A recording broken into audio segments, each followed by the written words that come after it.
25% margin and suddenly is able to be used 5 times as much, then you might have 80% margins, and the revenue would increase several-fold. That's why I say it's probably going to be the biggest asset value step change in history of Earth.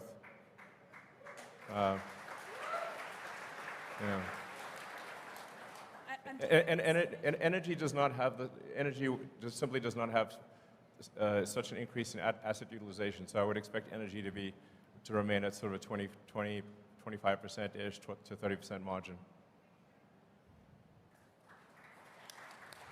All right, so you said ask the tough questions. You're still good, right? Yeah. All right, cool. First of all, though, as a family man, I just want to say there's a couple of things like a loop for tether of a car seat going through the headrest, which would be super helpful. There's a couple other things that would be really nice. The Model Y is the only one you can do that in today. Maybe we could fix that. But when we're thinking about 4680 battery cells, should we be thinking about the efficiency and the performance we're getting today? Or is there some updated timeline path that we could see closer to battery day presented efficiency, performance that we can look to in the future? Well, I think, first of all, it's really important to express the difficulty of, for Tesla to go from nothing to making a battery cell that we aspire to be better than any other battery cell on Earth, even when compared to companies where the only thing they do is make a battery cell, is obviously not a trivial exercise. That said, we do see a path to very high energy density and higher energy density and lower costs than anything else out there. But it's a hard path. It's a very hard path. Normally it would be absurd for companies to attempt such a thing. And no other car company is really attempting to do anything like this in a serious way. So I guess technically BYD, because they started out as a battery company, but yeah, so it's a very difficult thing to do. But I think we are tracking to success in that regard. So. Hey, Elon. First of all, thank you for undoubtedly making the world a better place for my son to live in. Thank you. It's kind of you say. Once Cybertruck is fully ramped in Austin, what is the target production? And also, there's some rumors that you're thinking about stepping down as CEO. Please say it ain't so. It ain't so.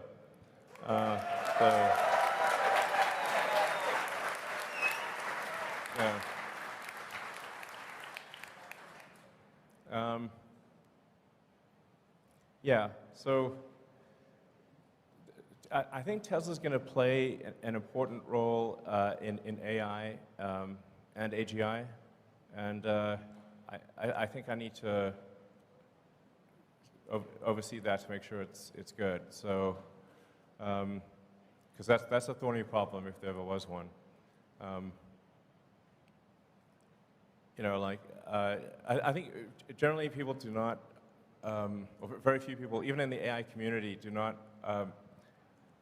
appreciate just how much capability Tesla has in AI. It's by far the most advanced real-world AI. There's no one even close.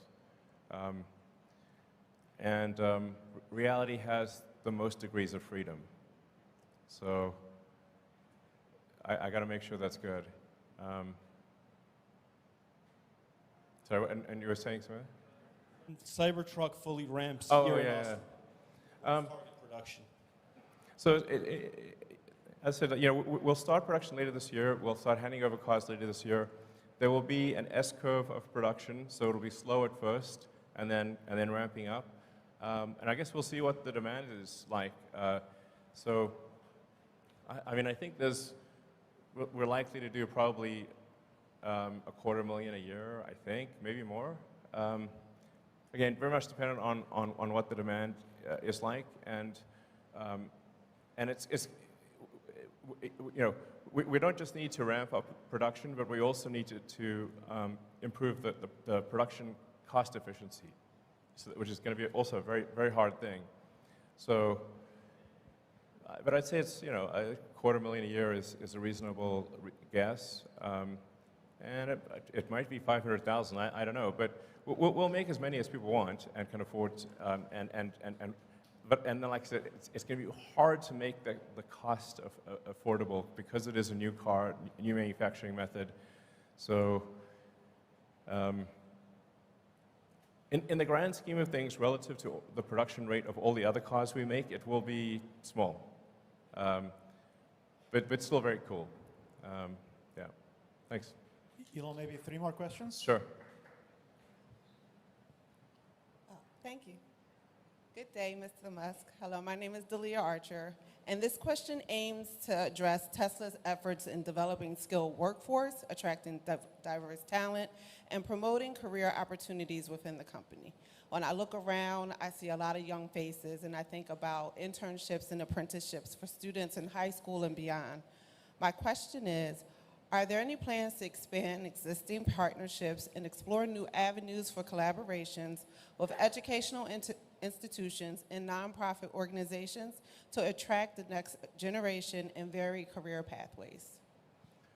Yeah, actually, with all of our gigafactories, we work with the local schools, actually from the high school level, community college, and university, because it's incredibly important to foster the talent for the factories. As you saw from the employment numbers, we actually need a lot of people. Even though we've got a lot of automation, we still need a lot of people to operate the factories, and it really matters that they have the right training. So we're big believers in reaching out to educational institutions, and because frankly, it's in our interest to do so. Thank you for asking the question. All right.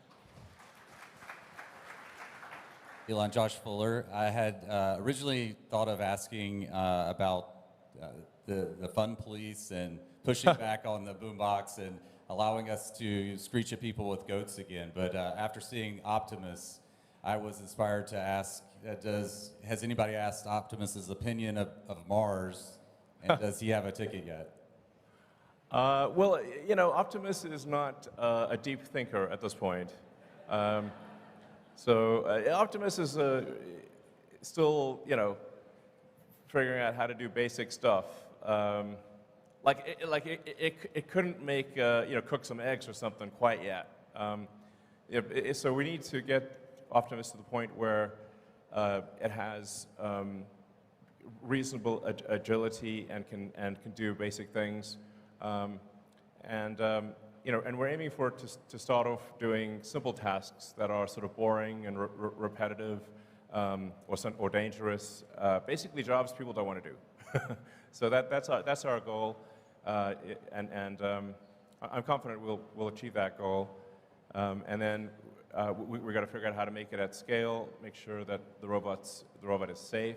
I think it's going to be very important to have a local means of turning it off. So safety is going to be extremely important. I can't emphasize that enough. But right now, it is not at an intelligence level where it's pondering questions like Mars. But perhaps it will be one day. So. Hi, good afternoon, Elon. My name is Luke Arsenal. I just want to start off by saying a big thank you to you and the team of Tesla for all you guys do. It's been great to see, and I'm so happy for you guys. My question is, with the rise in cybersecurity threats to operational technology and Internet of Things, what steps is Tesla taking to protect the company itself and its products from these threats? Also, as a suggestion, because I know you like suggestions, for the navigation, do you think we could do something on the UI that adds in when you're about to take the off-ramp to show a picture of that exit, kind of like other map systems do? And then also... Oh man, this is a lot of questions. One of my friends wanted to get a shaka from you, if that's possible. Okay. Well, we are constantly improving the navigation system, and being robust to hacking is incredibly important. In fact, we conduct a lot of sort of third-party hacking contests to try to get the best hackers in the world to break into our cars. And actually, no one has yet actually broken into a Tesla in a way that would allow you to really control the car in a significant way.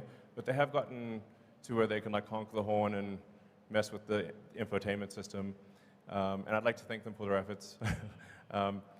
So we take information security extremely seriously.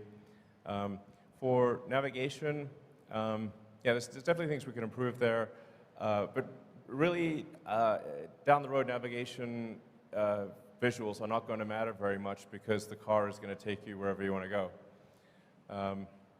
Yeah. As for pictures, I have to decline, unfortunately, because otherwise, if I say, I actually hate being rude to people. So if I say yes to one person, then it's like selfies for a zillion. You know, it gets kind of crazy. So, but thanks for asking. Maybe we'll take one or two more questions, actually. So, sure. I don't know. Okay, what's your issue? Sorry. Hello. I had a question on the efficiency. I don't know if you've been paying attention to Aptera, and I was curious if you thought that was a space that you could see Tesla getting into, as far as not just an efficient manufacturing process, but also the actual car itself and range. Or just buy. I'm not super familiar with them, but we have a lot of we have a lot of products to get done. It's not like it's never a shortage of ideas. Ideas, frankly, I find ideas to be somewhat trivial, but the execution of the idea is extremely difficult. And I said, like, prototypes are easy, production is hard. Production and cash flow positive is excruciating pain that like at a level you cannot believe. So it's not product ideas; they're irrelevant. That's what I think of them. It's sort of like the idea of going to the moon. That's irrelevant. Getting to the moon is the hard part. So, okay. So maybe one last question. Yeah. Elon, John Lopez from Orlando here. I've got two things for you real quick. The first one is with rideshare being a growing thing, especially with Tesla owners, are we going to get a guest mode option available for that? The second thing is as an X-Plaid owner, I would really love to get track mode. As a what, sorry? X-Plaid. Well, Plaid has track mode. The Model X Plaid does not, though. Oh, Model X. Yeah, we can probably add that, sure. Yeah, no problem. So, rideshare is a bunch of these things will really not be relevant in a self-driving world. You can summon the car and take you somewhere, and if you want to add someone to that ride, you can if you want to. But overwhelmingly, it is about achieving self-driving, full self-driving. And you know, I think we're really getting to the final stages of full self-driving where, I mean, I drove for several days around Austin, just dropping pins in random locations, and I had 0 safety interventions. So it's really, and even in the city of San Francisco, which is very complex, I haven't had a safety intervention in a long time. So I think it's getting to the point where, you know, admittedly, I have been optimistic about this in the past, but I think this time.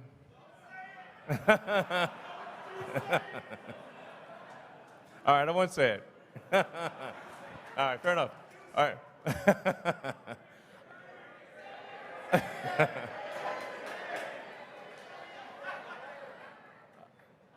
Okay, I think it'll happen, you know. So,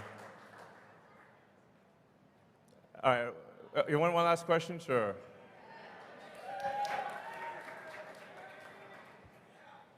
So first, congratulations on your decision to try advertising. We all want Tesla to pass Apple in market cap. I didn't realize people wanted it that much. Okay. It's good that a lot of people agree. So earlier this year, you cut prices on everything, 15, 20%. More recently, you've been raising prices on Model Y, Model S, Model X. And can you just talk about the pricing strategy on Model Y going forward and keep it separate from the decision to bring out the next-gen vehicles that we all agree is going to, blow the doors off on volume. But just on Model Y, it's the best-selling product in the world. Can you just talk about strategy of pricing going forward on that? I mean, it's pretty straightforward. I mean, we see what the demand is, and then we adjust pricing to meet the demand. Now, the thing is that what happens with other car makers is that they're actually constantly